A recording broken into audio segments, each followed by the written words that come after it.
Chers auditeurs et téléspectateurs, bonsoir et bienvenue au forum du studio Kalangu. La fréquence et la sévérité des précipitations extrêmes et des inondations ont considérablement augmenté ces dernières années. Dans le seul bassin du fleuve Niger, où vit 40% de la population du pays et où se trouve la capitale, 100 000 personnes en moyenne sont touchées par les inondations chaque année selon l'indice des Ndegen, Notre-Dame Global d'adaptation initiale, qui est un indicateur développé par l'Université de Notre-Dame. L'apport des femmes dans la gestion des catastrophes naturelles, car des inondations, c'est le thème de notre forum aujourd'hui. Je suis Rafika Taher pour modérer ce débat et pour les discussions sur cette thématique. Nous avons invité autour de cette table Monsieur Moutari Daoudouka du ministère de la Promotion de la Femme et la Protection de l'Enfant et de Madame Binta Ismail Adolphe, coordinatrice de l'ONG Joliba.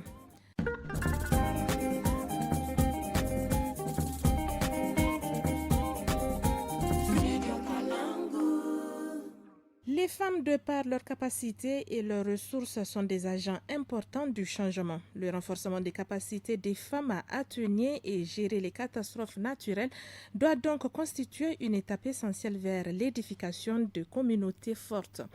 Nous allons commencer par vous, Madame Binta Ismaël. Expliquez-nous tout d'abord ce que vous faites à l'ONG. Merci beaucoup, Madame Rafika. Je suis Ismaël Adolphe Binta, la coordinatrice de l'ONG Sauvons le Joliba.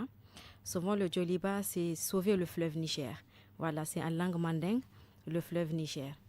Au niveau de l'ONG Sauvons le Joliba, nous travaillons dans le domaine du fleuve Niger pour pouvoir le protéger face aux menaces climatiques qui sont là, le changement climatique, mais aussi face aux problèmes d'ordre humain. Par exemple, l'ensablement du fleuve Niger. Aussi, il y a les ordures ménagères qui sont là, qui sont jetées, les ordures plastiques aussi, qui sont jetées par les riverains ou bien de façon générale par la population nigérienne. C'est vraiment dans ce sens-là qu'on essaye de protéger le fleuve Niger parce qu'il est en train d'être étouffé, il est en train d'être agonisé et vraiment c'est l'objectif principal de l'ONG Sauvons le Joliba pour pouvoir protéger ce fleuve-là contre toutes les problèmes auxquels il fait face. C'est surtout ça. D'accord. Est-ce que vous intervenez dans la gestion des inondations et la prévention? Oui, on intervient d'une manière parce que ici, lutter contre l'ensablement du cours d'eau du fleuve Niger permet aussi de lutter ou bien de prévenir les inondations, surtout sur les rives du fleuve Niger. D'accord. Nous sommes donc en début de saison pluvieuse au Niger. Quelle est la situation générale aujourd'hui? Aujourd'hui, en tout cas de plus en plus, et comme il y a déjà les fortes précipitations qui commencent, nous constatons déjà que le fleuve Niger est en train de se remplir. C'est la période de crue. Et il faut vraiment prendre toutes les dispositions nécessaires pour que, en tout cas, les populations ne soient pas touchées comme chaque année. Voilà. Justement, vous avez parlé de l'ensablement du fleuve. Est-ce qu'il y a des risques d'inondation cette année? Cette année aussi, il y a des risques d'inondation parce que le fleuve Niger, vraiment, il est ensablé. Il y a vraiment du sable dedans et vraiment, il faut vraiment prendre les mesures nécessaires pour pouvoir, en tout cas, atténuer les risques d'inondation. D'accord. Monsieur Moutari, bonjour. Est-ce que vous pouvez nous dire quels sont les différents types d'inondations au Niger? Bon. Je ne suis pas spécialiste en la matière quand même. Moi, je suis du ministère de la Promotion de la Femme et Protection de l'Enfant où on s'occupe de tout ce qui est des questions des femmes et des questions des enfants de façon générale. Donc, moi, à ma connaissance, bon, il y a des inondations qui sont qu'on appelle ça, liées au cours d'eau. C'est-à-dire que les cours d'eau viennent avec force, même si on n'a pas eu des pluies au Niger, mais il y a également des inondations liées aux pluies qui sont tombées dans la ville, par exemple, dans la ville de Niamey où il se place quoi. Donc voilà, moi, je ne suis pas spécialiste à la matière, ce que je peux dire par rapport à ça. D'accord.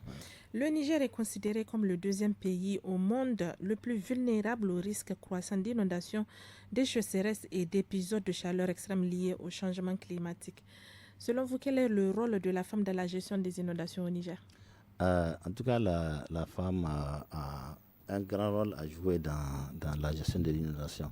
Parce que, en fait, les inondations, c'est un problème qu'on a des genres, comme on l'a dit, et parce que il y a la responsabilité des femmes comme la responsabilité des hommes par rapport à la gestion de ces inondations. Donc, les femmes peuvent d'abord, à mon sens, apporter leur appui en termes de conseils à leur mari par rapport à la construction de leurs locaux. Parce que vous n'êtes pas sans savoir que le Niger, compte tenu des moyens que les gens ont, construisent vraiment avec des matériaux très, très fragiles. Donc, ce qui fait que dès qu'il y a inondation, disons, du coup, ils sont victimes. Donc, elle peut apporter son appui en termes de sensibilisation à son mari, c'est-à-dire de conseils. Elle peut apporter également un appui matériel parce que les femmes sont les plus touchées par les phénomènes des inondations. Lorsqu'il y a une inondation, c'est les femmes qui sont beaucoup plus touchées. Parce que c'est elles qui doivent gérer les effets qu'elles ont, c'est elles qui doivent gérer également les enfants, et c'est elles qui doivent gérer également le quotidien, comme on l'a dit. Donc, par conséquent, si elle a quelque chose à donner, elle ne va pas hésiter un seul instant à donner tout ce qu'elle a comme matériel pour pouvoir gérer cette inondation-là qui sévit en elle. Parce qu'en réalité, c'est elle qui est la vraie victime. Donc, et j'allais vous dire que le problème d'inondation, c'est déjà un problème pris en charge par le ministère de la Promotion de la Femme, en tout cas, de par la politique nationale des genres. En son axe 3, je vous l'ai cité, il dit que cet axe 3-là, c'est autonomisation économique des femmes, économique et croissance inclusive, en lien avec la gestion durable de l'environnement, les changements climatiques, la gestion des risques et des catastrophes, les migrations et les urgences humanitaires. Vous voyez? Donc ça, c'est une thématique qui entre bel et bien dans le cadre de la gestion quotidienne du ministère. Donc, par conséquent, la femme doit être en avant-garde de la gestion des inondations, en donnant des conseils à leur mari et en apportant également ce qu'elles peuvent, en tout cas en termes de matériel.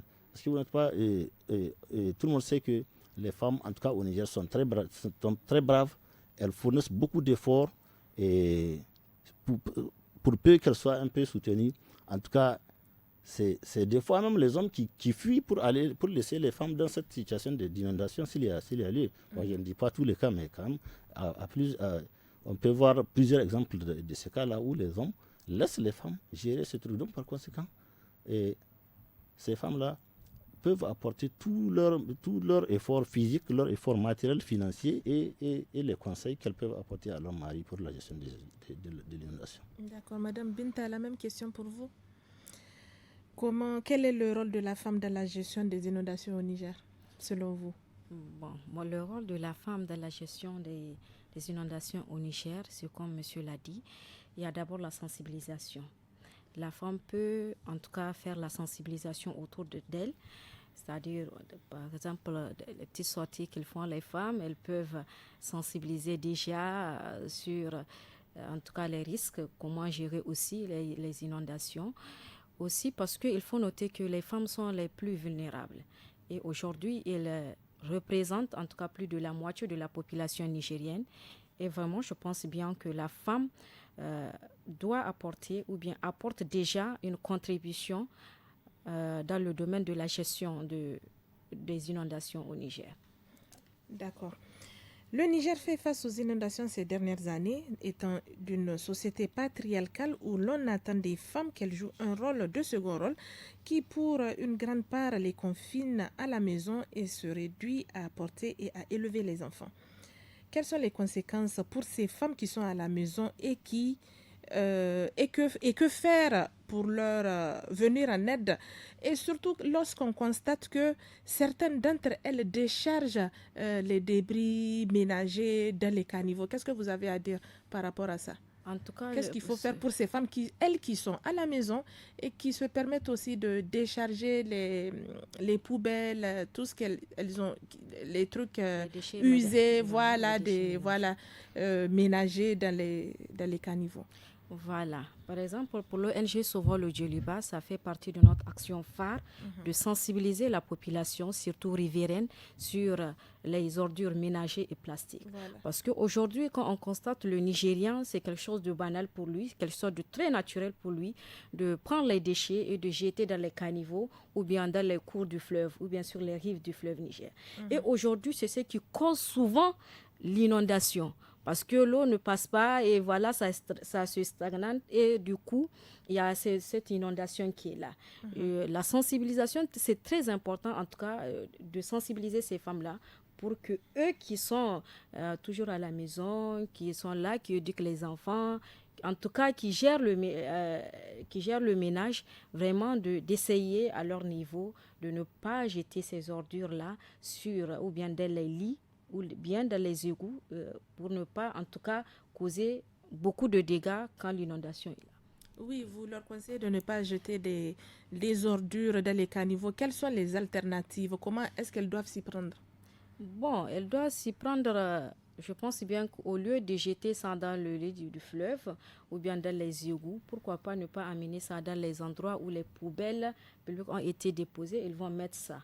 Voilà, parce que je pense bien que dans les différents quartiers de la ville de Niamey, il existe ces poubelles-là, il y a ces poubelles-là. Ils ne doivent pas jeter ça par terre s'ils viennent, il faut mettre ça dans la poubelle, c'est important. Parce qu'il y a des gens, ils viennent, ils déposent juste devant la poubelle, au lieu de mettre dedans. Parce que quand le vent va venir, ça va partir avec ces déchets-là, et ça va encore retourner sur le fleuve. C'est pas important. C'est-à-dire, comme on le dit, on a fait du travail arabe. Voilà. Oui. Je conseille vraiment à ces femmes-là vraiment de bien faire et de prendre ces déchets-là et mettre dans les différentes poubelles qu'il y a dans les quartiers. D'accord. Voilà. Monsieur Moutari, après tout ce qu'on vient de se dire, quelles sont les conséquences en général de ces inondations pour ces femmes qui sont à la maison, pour toute la population en général? Voilà. Donc, je disais que dès qu'il y a ce genre de phénomène, par exemple l'inondation, c'est la femme qui tire le plus grand nombre de conséquences parce que c'est elle qui gère le foyer, c'est elle qui gère les enfants. Et dès qu'il y a inondation, on peut avoir, par exemple, affaire à... D'abord, les maisons peuvent s'écrouler. Et quand les maisons s'écroulent, ce sont les effets des femmes qui sont... c'est la femme qui est victime parce que ce sont ces effets qui sont gâtés. Et quand il n'y a pas un abri, la femme, elle est inquiète parce que ses enfants ne savent pas là où... Elle ne sait pas là où mettre ses enfants. C'est notre petit souci qu'on a ça, que de gérer des petits-enfants, hein, nous autres hommes. Mais c'est la femme qui se soucie de cela. Il y a le froid qui va embêter ses enfants. Peut-être que les familles qui sont victimes de ce genre d'inondation, c'est des familles qui sont sans grands moyens. Par conséquent, même pour avoir là où se coucher, c'est un problème. Trimballer les effets pour être dans des écoles ou dans d'autres logiques qu'on leur apporte, qu'on leur donne, en fait, ça, c'est le casse-tête de la femme. Et il y a les maladies. Parce que quand il y a une inondation, on peut avoir des maladies. Généralement, ça va toucher le plus les enfants. Et quand ça touche les enfants, c'est la femme qui est victime. Parce que c'est elle qui sent ça dans sa chair. Donc, par conséquent, toutes ces conséquences-là que vous voyez, c'est en fait la femme qui prend le coup par rapport à ces inondations. J'allais tout à l'heure dire que vous dites que la femme est confinée à la maison. En réalité, là-bas, elle aussi, elle joue un rôle. Elle joue un rôle. Parce qu'en fait, quand on parle du genre, par exemple, c'est le rôle et les responsabilités de chacun. Et dans une famille, dans une communauté. Maintenant, dans la famille, mais la femme, elle est là. C'est elle qui gère le quotidien. Et quand on n'a pas le quotidien, on ne peut pas venir travailler. N'est-ce pas? Par exemple, c'est elle qui prépare le repas, c'est elle qui s'occupe des enfants. Mais tout ça, là, quand tu vas donner ça à quelqu'un, quand quelqu'un va te le faire, tu vas le payer combien? Donc, par conséquent, ce n'est pas un petit rôle. Donc, maintenant, en tout cas, en termes de conséquences, c'est la femme, selon moi, qui tire le plus grand nombre de conséquences parce que les enfants sont touchés, elle est touchée, les effets qu'elle a, elles sont touchés. Si elle faisait déjà les petits commerces, peut-être que cette inondation va remettre ces petits commerces à zéro. Et par conséquent, c'est elle qui tire le grand nombre de conséquences. Voilà. D'accord. Puisque nous parlons des femmes, est-ce que le ministère de la promotion de la femme dispose de mesures d'aide temporaire pour compenser et surmonter les pertes lors de ces inondations? Bon, en tout cas, à chaque cas qu'il y a, en tout cas, la ministre se mobilisent, la ministre et son staff se mobilisent pour apporter de l'aide surtout aux femmes qui sont victimes. Mais vous savez qu'il y a un ministère qui est chargé de la gestion de ces genres de cas. Bien sûr, on a voulu les avoir aussi autour de cette table, mais ils n'ont pas. On ne peut apporter que ce qu'on peut. Mais en tout cas, à chaque fois qu'il y a ce genre de phénomènes qui touchent les femmes, la ministre se mobilise avec son staff pour pouvoir apporter non seulement un soutien moral, mais également s'il y a lieu, et avec l'aide des partenaires techniques et financiers, pourquoi pas de l'aide alimentaire ou un appui alimentaire ou matériel, etc. Donc tout ça là. Et toutes les ONG qui organisent, ou les PTF tous les PTF qui sont en train d'agir sur ça, mais viennent en appui à nos ministères. Donc par conséquent, et le ministère fait beaucoup de choses par rapport à ces inondations dès qu'elles surviennent. D'accord. Donc, je précise à nos chers auditeurs et téléspectateurs que le ministère de l'Action humanitaire et de la gestion des catastrophes a été convié à ce débat, mais qu'ils n'ont pas, ils n'ont pas pu honorer notre invitation. On continue avec vous, Madame Binta Ismaël. Au sein de votre association, est-ce qu'il y a des mesures d'aide temporaire que vous prenez? La même question que M. Moutari, pour venir en aide à ces femmes en cas de perte lors des inondations. En tout cas, comme nous sommes des jeunes, la contribution que nous allons apporter, en tout cas à ces femmes-là, c'est surtout, on va aller déjà sur place les assister.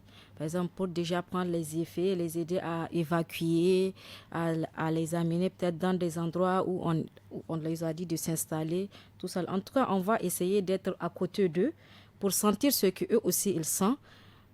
En tout cas, apporter notre petite contribution déjà en tant qu'ONG pour pouvoir peut-être les soulager. Et pourquoi pas aussi faire des dons alimentaires, apporter de l'eau potable, parce que comme l'a dit monsieur, pendant les inondations, il y a vraiment de la pollution, surtout la pollution de l'eau, et ce qui va sûrement causer des diverses maladies, comme par exemple le choléra.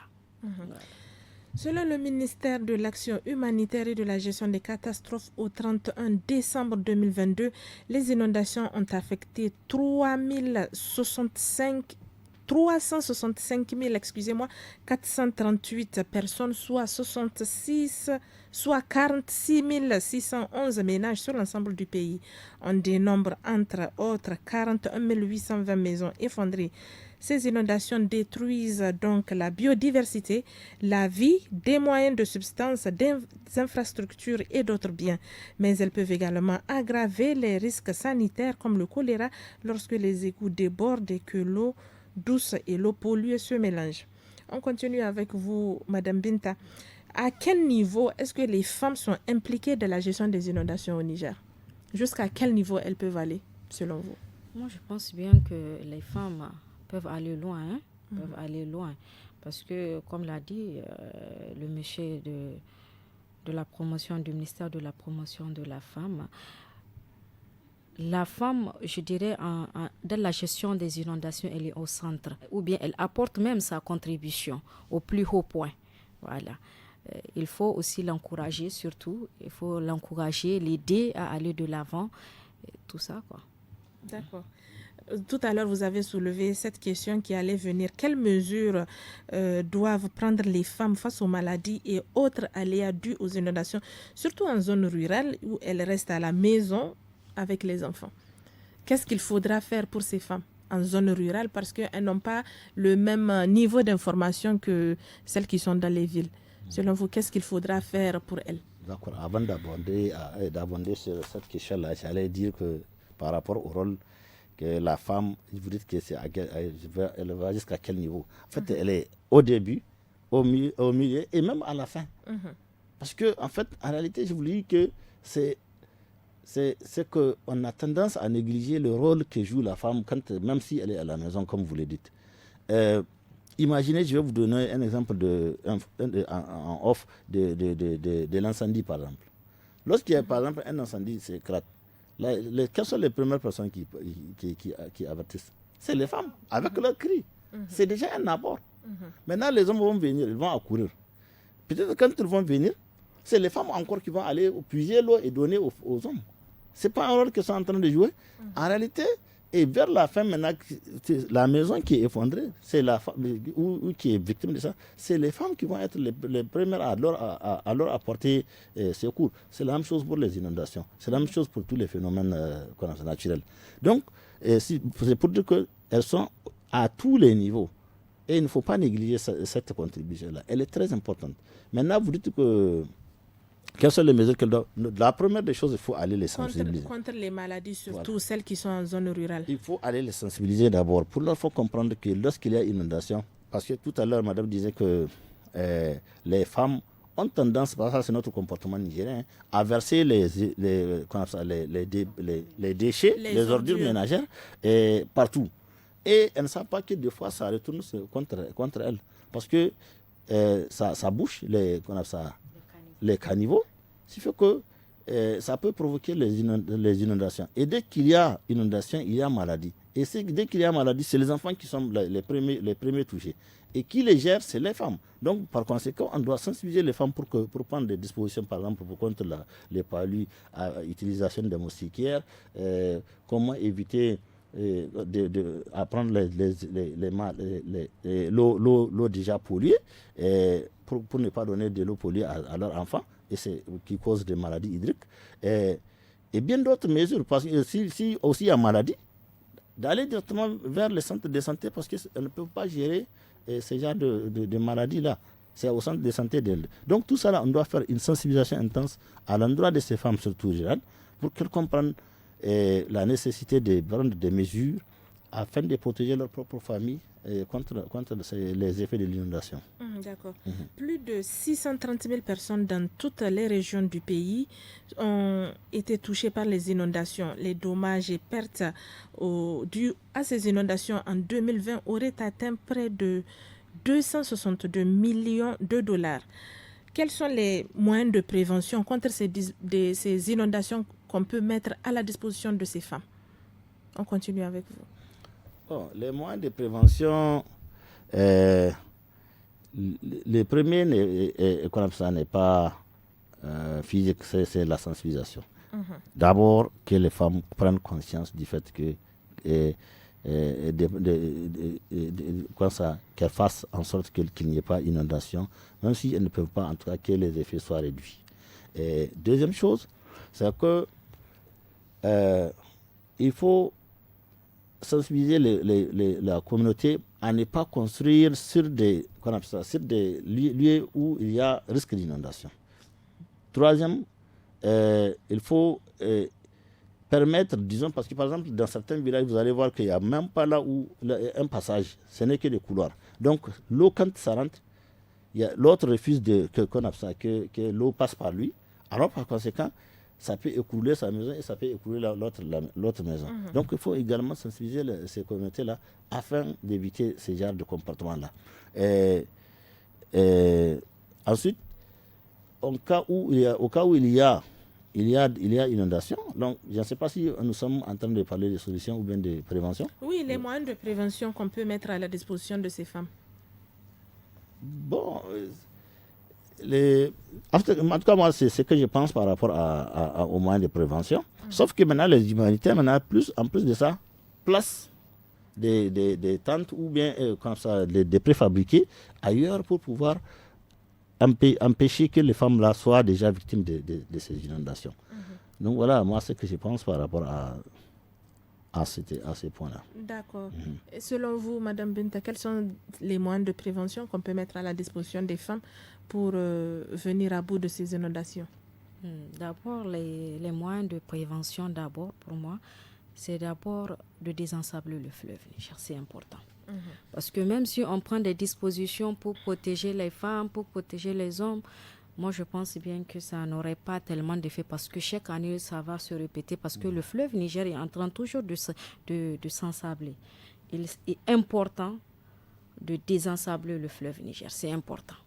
Parce que le fleuve Niger, il est plein de sable et là, quand l'eau vient, quand il y a la pluie, quand ça vient, bon, ça va rentrer dans les maisons. C'est tout à fait normal. Voilà. La deuxième des choses, aussi, de ne pas construire. en tout cas, c'est un peu l'espace du fleuve Niger, sur les rives et autres. En tout cas, dans les espaces du fleuve, il ne faut pas construire sur ces espaces-là, sur ces terrains-là. Parce que déjà, on sait que voilà, c'est des terrains où ils sont susceptibles d'être inondés, surtout pendant la période pluvieuse. Voilà. De deux, ce que je dirais, de ne pas en tout cas construire sur ces terrains-là à risque, parce que c'est des terrains à risque. Et aussi surtout la sensibilisation. La sensibilisation, elle est importante. Vraiment, de sensibiliser ces femmes-là, pas seulement les femmes, les riverains, mais aussi de façon générale tous les Nigériens.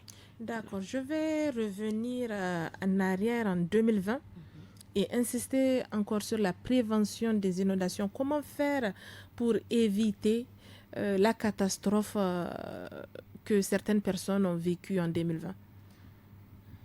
En 2020. Oui, les inondations de 2020.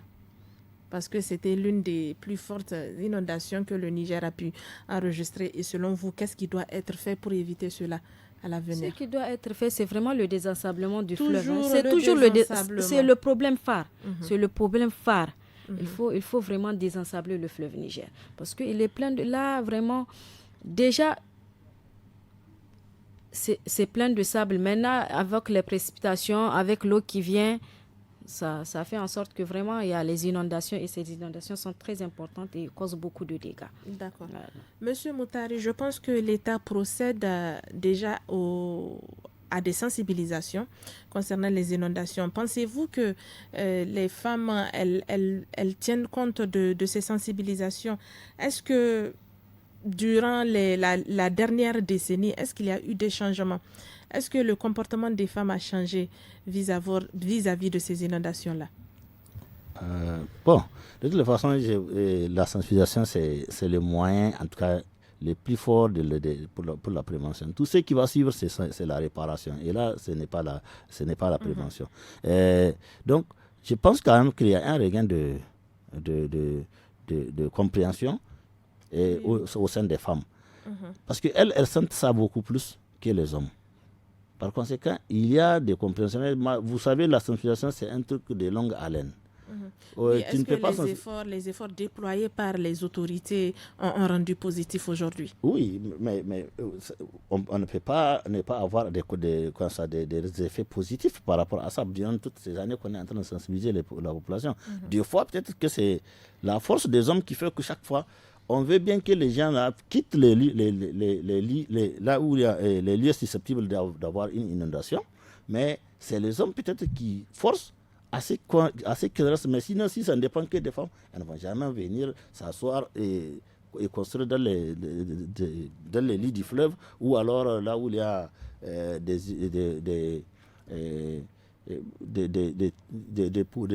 comment ça s'appelle, les ruisseaux susceptibles de provoquer l'inondation. Si ça ne dépend que d'elles. Mais malheureusement, c'est qu'il y a les hommes qui encore, je ne sais pour quelle raison, en tout cas veulent rester tout le temps, même s'ils ont reçu des terrains pour éviter ces inondations, reviennent encore dans les lits du fleuve pour reconstruire, parce que peut-être ils veulent avoir tout le temps de l'aide. Mais ça, ce n'est pas une bonne chose. Mais je pense que quand même, les femmes ont bien compris, parce que quoi qu'il en soit, c'est elles qui tirent la plus grande conséquence. Mais la sensibilisation, c'est un processus de longue haleine. Au fur et à mesure qu'on avance, surtout pour celles qui n'ont même pas été à l'école, il va falloir les sensibiliser plusieurs fois. On ne va jamais se fatiguer. Je demande aux ONG et même aux ministères qui sont concernés par ce genre de phénomène de continuer encore la sensibilisation, parce que c'est un truc qui est de longue haleine. Même nous, pour comprendre mieux et être là où nous sommes, peut-être il a fallu qu'on fasse des études pendant des années. Donc par conséquent, je crois que ça donne des bons résultats en tout cas. Moi, j'ai l'espoir. D'accord. Donc, comment identifier l'impact des inondations sur les femmes et leur implication dans la gestion? Quand vous nous parlez que ce sont les hommes qui obligent des femmes à abriter sur les rives du fleuve Niger, donc comment est-ce que ces femmes doivent s'impliquer pour empêcher cela? Qu'est-ce qu'elles doivent faire? Y a-t-il quelque chose que vous pouvez leur conseiller? Ça, ce n'est pas seulement le conseil dédié aux femmes, seulement c'est le conseil dédié aux hommes et aux femmes. Il faut que chacun, toutes les communautés fassent participer leurs femmes du début à la fin dans le processus. Parce que Aujourd'hui, c'est ce qu'on cherche, la participation pleine et entière de la femme. Il ne faut pas négliger même même les propos d'un enfant de 5 ans, 6 ans. Il ne faut pas les négliger. À plus forte raison, les propos de les conseils de sa propre femme. Donc, je crois que les femmes doivent continuer à sensibiliser leur mari, en tout cas qui s'entêtent à venir construire dans les lits du fleuve ou bien là où il y a des ruisseaux ou susceptibles de provoquer des inondations. Elles doivent continuer à les sensibiliser. Parce que quoi qu'il en soit, comme je le disais, c'est elles qui tirent les conséquences. Donc, on doit les impliquer par rapport à la gestion de ces inondations-là. On les implique au début, on les implique au milieu et on les implique à la fin. Mais sans ça, en tout cas, si tu dis que si on dit qu'on va négliger la participation de la femme, on n'aura jamais de bons résultats. L'autre aspect, c'est que pour que ces femmes-là, leurs propos tiennent, moi je demande au PTF et à l'État d'apporter en tout cas un appui pour l'autonomisation économique des femmes. Si les femmes là qui ne font rien, qu'on pense qu'ils ne font rien parce qu'elles sont à la maison, si elles ont des choses à faire que leur permettent d'avoir des revenus, alors elles seront écoutées par les hommes. Parce qu'elles ont une contribution à donner. Elles seront très bien écoutées par les hommes. Mais lorsque ce n'est pas elles qui décident de rien, il faut qu'on leur apporte tout. Et pour un homme qui refuse à sa femme de mener des activités génératrices de revenus, alors par conséquent, les femmes vont continuer à subir seulement les conséquences. Donc, voyez-vous, il faut qu'on leur apporte vraiment un appui conséquent pour qu'on fasse le développement, en tout cas d'une famille, d'une communauté ou d'un pays. Il va falloir que tout le monde participe. Et pour participer, il faut avoir un revenu. Et pour avoir ce revenu-là, pour les femmes, surtout en milieu rural, il faut leur apporter un appui conséquent pour mener des activités génératrices de revenus ou même pourquoi pas autre chose qui peut leur apporter, leur permettre de bien parler et de bien être, d'être bien écoutés par la communauté, par leur mari et par les pays même. Voilà. D'accord. Madame Binta Ismaël, comment identifier donc l'impact des inondations sur les femmes et leur implication dans la gestion des inondations? En tout cas, par rapport à l'impact, c'est vraiment la sensibilisation, comme il a dit. La sensibilisation, elle est très importante et elle est de longue haleine. Il ne faut pas juste dire, quelques mois de sensibilisation, c'est suffisant. Non, il faut continuer dans le temps et dans l'espace. La sensibilisation, c'est très important. Aussi, comme il a dit, il y a l'autonomisation économique de la femme. C'est important. Il faut que la femme soit économiquement indépendante, c'est important parce qu'elle aussi, quand elle est économiquement indépendante, là aussi, elle aura son mot à dire parce que quand elle va dire quelque chose, on est obligé de l'écouter. On est obligé de l'écouter parce qu'on sait qu'elle va amener quelque chose, elle a sa contribution à donner. Quand elle a sa contribution à donner, c'est tout à fait normal qu'on l'écoute. Et quand aussi il y a des prises de décision, il faut mettre les femmes aussi, il faut écouter les femmes pour qu'ensemble nous puissions prendre des décisions qui vont permettre à ce que le Niger avance. Voilà. Que faudra-t-il faire donc pour mettre en évidence le leadership des femmes dans l'adaptation face aux inondations? Que faudra-t-il faire pour leur indépendance peut-être économique, sociale, sociopolitique, pour mettre leur leadership en avant? D'abord, pour mettre le leadership de la femme en avant, c'est l'éducation. C'est important, l'éducation. Il faut éduquer la femme. Parce que, comme l'a dit un philosophe... Dans le sens de la gestion des inondations. Voilà. Comme le dit le philosophe, on devient l'homme que par l'éducation. Il faut vraiment éduquer la femme dans le sens, bien sûr, de gérer les inondations. Il faut aussi essayer de l'aider, de lui apprendre les différents moyens pour qu'elle puisse avoir quelque chose à faire. Pas seulement rester à la maison, qu'elle s'occupe des enfants. Tout ça là, c'est bien, mais quand même de trouver quelque chose, des petits travaux à faire pour qu'elle puisse avoir quelque chose. Même si le mari n'a pas, elle peut contribuer pour aider, pour les gérer la famille. Voilà, c'est important aussi de souligner cela. La même question pour vous, M. Moutari. Que faudra-t-il faire pour mettre en évidence le leadership des femmes de l'adaptation face aux inondations? Non, donc, vraiment, pour mettre en évidence le leadership des femmes, il faut, comme on l'a dit, assurer son autonomisation. Je l'ai dit tout à l'heure. Dans le programme de Renaissance, je crois qu'elle a dit que ce programme met l'accent sur l'élimination de toutes les formes de discrimination à l'égard des femmes et des filles et sur leur participation pleine et effective. Donc, pour avoir à tous les niveaux décisionnels de la vie politique, économique et publique. Donc, pour assurer cela, il va falloir qu'elle ait de leur main quelque chose. J'ai la coutume de dire, quand je donne des petites formations, que qui n'a rien là n'est rien, comme dit les Burkinabés. Alors donc, quand les femmes mènent des activités génératrices de revenus, au moins elles n'embêtent pas leur mari en cas de maladie pour leur enfant. Pour dire, donne-moi.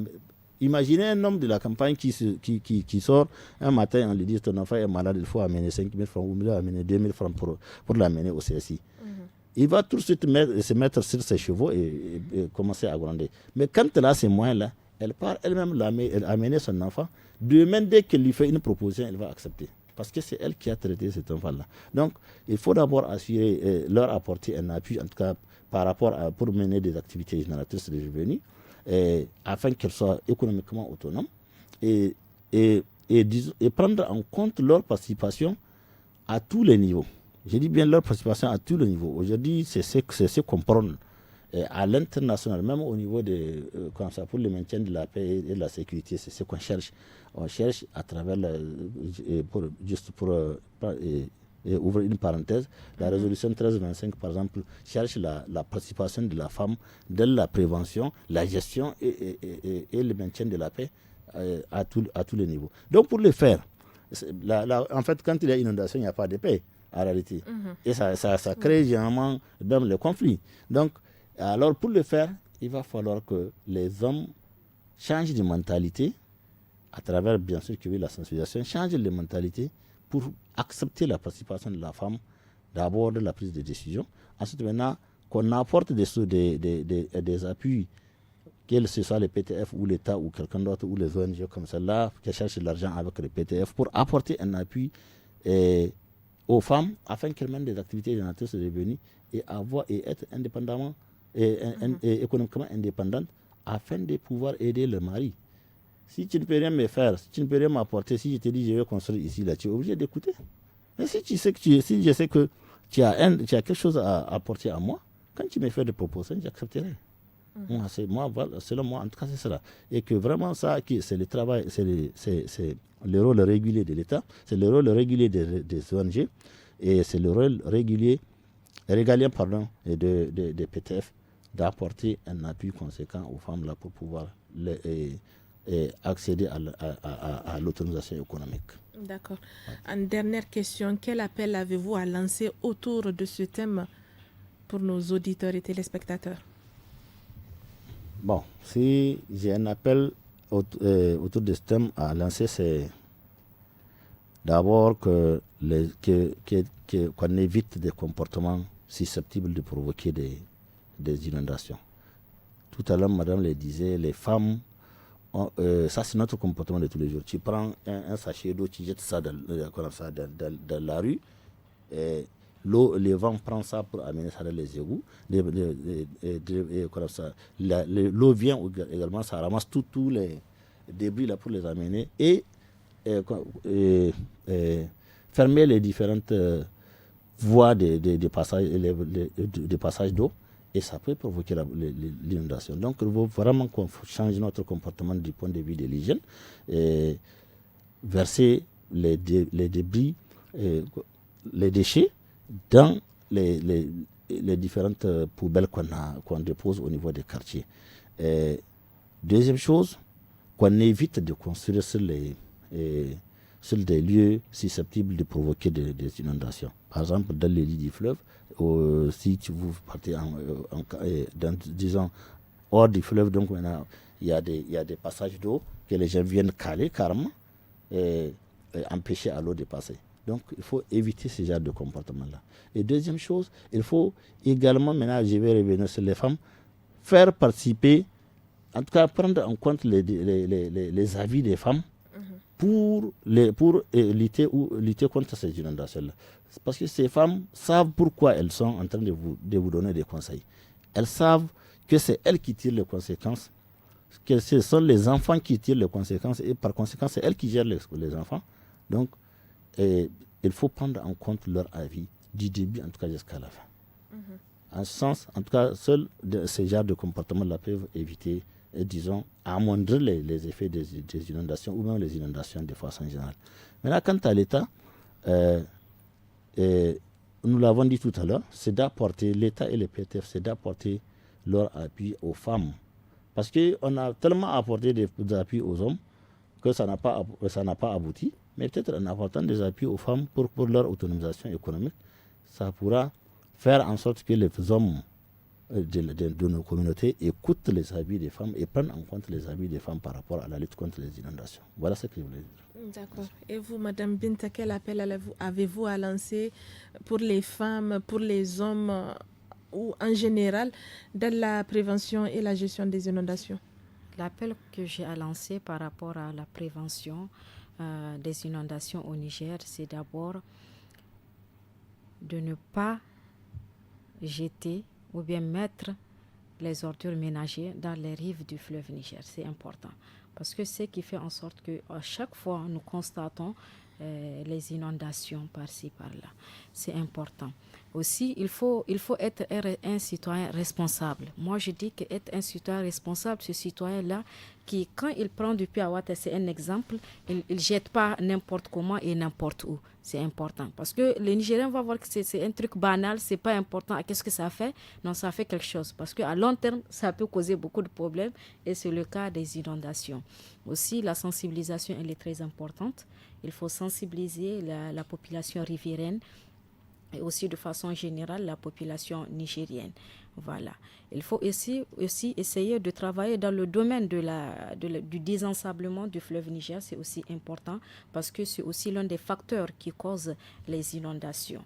Au niveau de l'État, maintenant, il faut aussi, comme l'a dit le monsieur, il faut vraiment essayer d'apporter des contributions pour les femmes. C'est important parce que, comme il l'a dit, on a tellement fait des contributions, on a tellement aidé les hommes, mais pourquoi pas maintenant, si ça ne marche pas, pourquoi ne pas essayer de l'autre côté?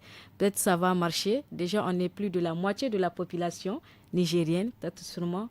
Ce qui est sûr et certain, on va faire le changement. Et je pense bien que c'est important que l'État met l'accent surtout sur la femme. C'est important et de façon particulière sur la femme rurale. C'est important. D'accord, Madame Binta. J'ai remarqué que vous étiez assez d'accord avec Monsieur Moutari dans ce débat. Je pensais qu'en tant que femme, vous alliez quand même pouvoir nous apporter des choses, enfin dire des choses un peu différentes. Je n'ai pas dit quelque chose contre elle, c'est pourquoi elle s'adhère. Mais oui, en tant que femme, je pensais je suis de que... la promotion de la femme, je défends la femme. Oui, mais bon, en tant que peut-être qu'elle doit peut-être savoir des choses qui concernent les femmes dans les foyers, en dehors des foyers, qui sont un peu différentes de ce que M. Moutari nous a apporté dans ce débat. Dans le foyer, il y a toujours des problèmes. Oui. Pour l'instant, peut-être c'est pas... Vous étiez toujours d'accord avec ce que M. Moutari qu'il a dit, je partage vraiment l'idée. Peut-être... Un he for she, c'est pourquoi elle est d'accord avec moi. Voilà, peut-être si on va au fond encore plus du débat ou bien sur d'autres domaines, là, je peux ne pas être d'accord avec lui. Je rappelle aussi que d'après OCHA, le Niger est l'un des pays sahéliens qui subit le plus les effets graves du changement climatique tels que les sécheresses et les inondations qui perturbent la saison agricole. Selon les données officielles, environ 100 000 hectares de terres arables sont perdus chaque année en raison de l'érosion hydrique entraînant la perte des cultures et de moyens de subsistance pour des milliers d'agriculteurs. En résumé, dans ce débat, la première des choses est de procéder à la sensibilisation des femmes selon les invités pour contribuer à la gestion des inondations et les intimer à ne surtout pas déposer les ordures ménagères dans les caniveaux. Selon nos invités, toujours, il est important de désensabler le fleuve Niger et de ne pas construire sur les rives du fleuve. Et enfin, favoriser l'autonomisation des femmes pour qu'elles puissent se faire écouter, participer ainsi de la gestion des inondations dans leur foyer et dans la société en général. Ici se termine ce forum. Merci, chers invités, pour votre présence. Merci aussi à vous, chers auditeurs et téléspectateurs, de nous avoir suivis. Vous nous écoutez à travers un réseau de 52 radios et 7 télévisions partenaires dans les 8 régions du Niger. Rendez-vous demain à la même heure pour un autre thème du forum Studio Kalangu. D'ici là, portez-vous bien et excellente soirée à tous.